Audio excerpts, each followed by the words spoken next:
My name is Peter Bullen. I have a upcoming chapbook coming out from Nomadic Press, and this is one of the stories in it. It's called Lovers. I have had lovers, I'm happy to say, although I don't know why I say it like that. Maybe I think of it as a figure of speech, or there's a curvaceous figure acting up in the basement of my subconscious, the lower basement, since the whole subconscious is one big-ass basement to begin with. Or I'm just letting it roll off my tongue without thinking it through, when I should be holding my tongue, or not even introducing the subject of my tongue, while I am in fact wagging the very tongue to which I refer. If I had simply said I have had lovers, that has about it a forthrightness, which when it comes to speaking of lovers may be too forthright.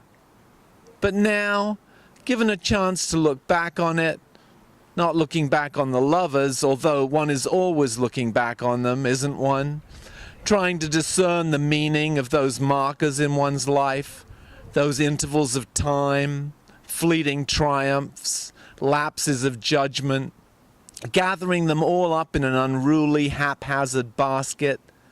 Unless one had a neat basket with lovers of a tidy, orderly variety, perhaps a whole well-managed queue of past lovers taking their turn.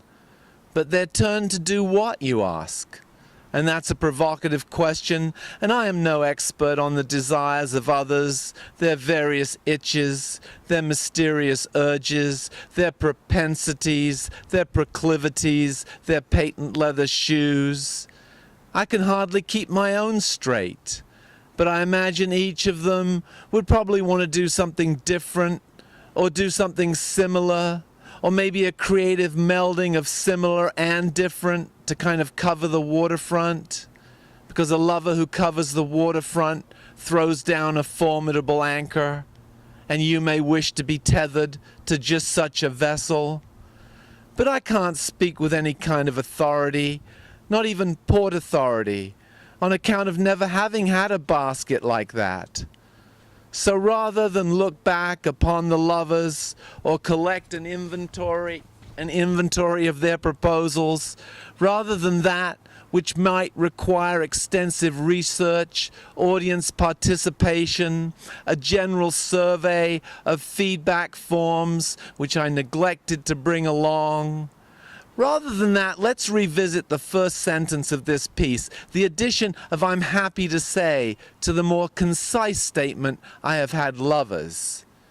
"I'm happy to say" has a suspect tone, an almost repulsive glibness, and one should never be glib, and certainly not repulsive, when it comes to speaking of lovers.